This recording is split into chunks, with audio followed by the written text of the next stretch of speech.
एकटक भगवान को देख रहे हैं, भगवान ध्रुव को देख रहे हैं, ध्रुव भगवान को देख रहे हैं, बोलता कोई कुछ नहीं है।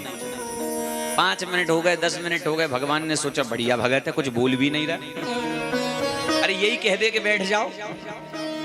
भगवान ध्रुव को देख रहे हैं, ध्रुव भगवान को देख रहे हैं, समझ गए कुछ कहना तो चाहता है पर शब्द नहीं आ रहे हैं, क्योंकि बालक ही तो है ध्रुव जी। भगवान ने तुरंत अपना शंख निकाला और शंख निकालकर ध्रुव जी के गाल से स्पर्श करा दिया।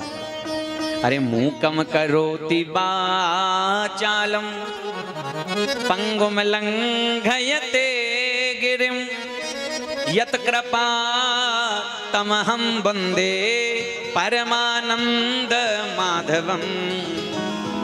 मेरे गोविंद की कृपा हो जाए तो मूक बाचाल हो जाता है। भैया पंगुल पहाड़ चढ़ सकता है, अंधा देख सकता है, वो कृपा कर दें तो रंक को राजा बना दें, उनकी टेढ़ी नजर हो जाए तो राजा को रंक बना दें, वो क्या नहीं कर सकते। एक राजा के दरबार में एक संत पहुंचे और राजा ने संत से पूछा, महाराज तुम इतने ही भगवान का कीर्तन करते हो, इतनी भगवान की पूजा करते हो, ये बताओ तुम्हारा भगवान करता क्या है, तुम्हारा भगवान करता क्या है। महात्मा बड़ी देर मुस्कुराए, बात में बोले, राजन तुम तो राज सिंहासन पर बैठे हो और मैं नीचे खड़ा हूं, बताओ प्रश्न करने वाला या उत्तर देने वाला, दोनों में से बड़ा कौन होता है। बोले महाराज बड़ा तो उत्तर देने वाला ही होता। तो बोले मैं नीचे खड़ा हूं, तुम ऊपर सिंहासन पर बैठे हो, पहले मुझे सिंहासन पर बिठाओ, जहां मैं खड़ा हूं वहां तुम आओ, तब उत्तर दूंगा। राजा ने सोचा क्या जाता है थोड़ी देर के लिए, राजा तुरंत सिंहासन से उतरकर नीचे आ गया, महात्मा को सिंहासन पर पहुंचा दिया। बोले महाराज अब उत्तर दो। बोले ना ना, अभी भी तुम्हारे सिर पर मुकुट है, अरे ये मुकुट मेरे सिर पर पहनाओ तब उत्तर दूंगा। उसने कहा थोड़ी देर मुकुट देने में क्या जाता है। राजा ने तुरंत मुकुट उतार कर महात्मा के माथे पर रख दिया। अरे महाराज अब तो उत्तर दो कि तुम्हारा भगवान करता क्या है। महात्मा बोले सुनो राजन, थोड़ी देर पहले जब हम तुमसे मिलने आए थे तो तुम्हारे नियम के अनुसार आए थे, हाथ जोड़कर सभा में प्रवेश किए थे।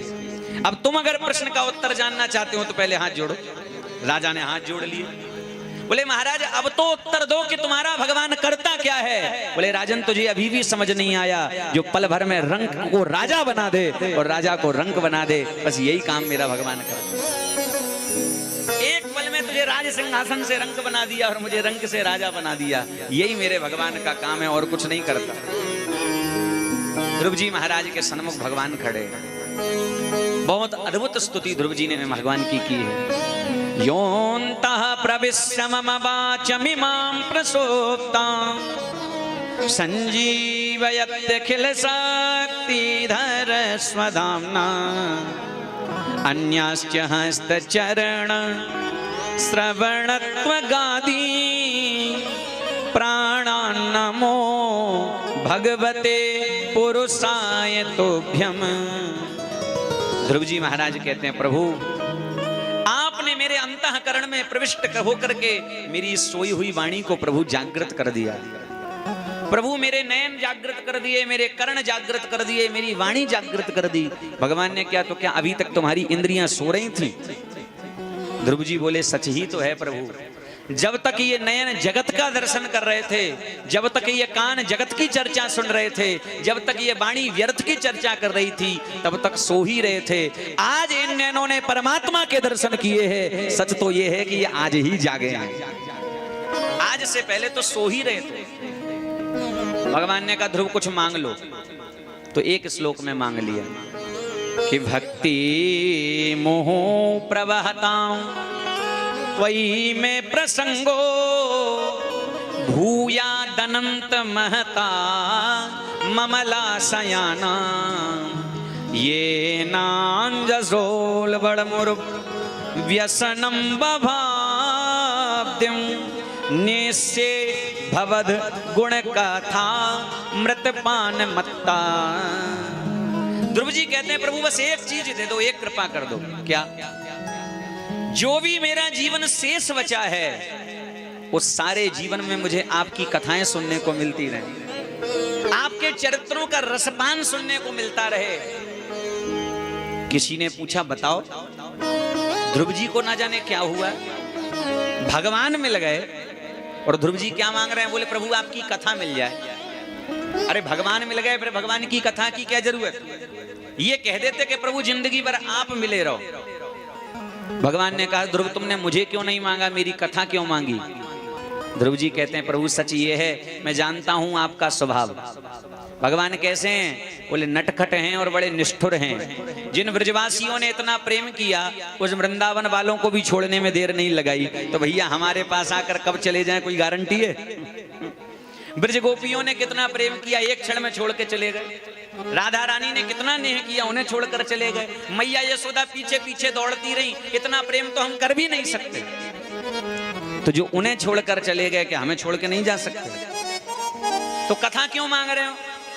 ध्रुव जी बोले सरकार यही तो विशेषता है, आपका वचन है क्या? बोले जो आपकी कथा को गाता है, जो आपके चरित्रों को सुनता है, उसके हृदय को छोड़कर आप कभी नहीं जानते। इसलिए मैंने आपकी कथा मांग ली कि मेरे पास आपकी कथा रहेगी, मैं आपके कथा का रसपान करता रहूंगा, तो आप सदा मेरे हृदय में बैठे ही रहोगे, मुझे छोड़कर जा नहीं पाओगे। कथा का यही काम है क्या? बोले भगवान की भक्ति को हमारे हृदय में स्थापित करना। मिलेंगे लोग तुमसे पूछेंगे तुम्हारा व्यापार कितना है। मिलेंगे लोग तुमसे पूछेंगे तुम्हारा व्यापार कितना है। मिलेंगे लोग तुमसे पूछेंगे तुम्हारा व्यवहार कितना है, पर कोई ये ना पूछेगा प्रभु से तुम्हारा प्यार कितना है। और भैया जो ये पूछ ले समझ लो वही सच्चा है तैसी। ध्रुव जी महाराज के ऊपर भगवान की कृपा हुई, मांगा नहीं फिर भी भगवान ने 36,000 वर्षों का राज्य दे दिया। जाओ ध्रुव, जिस पिता के सिंहासन पर तुम बैठना चाहते थे, मेरा आशीर्वाद है 36,000 वर्षों तक उसी राजगादी पर बैठ करके शासन करो, कोई तुम्हारे शासन को चुनौती नहीं दे सकेगा, ऐसा मेरा आशीर्वाद है।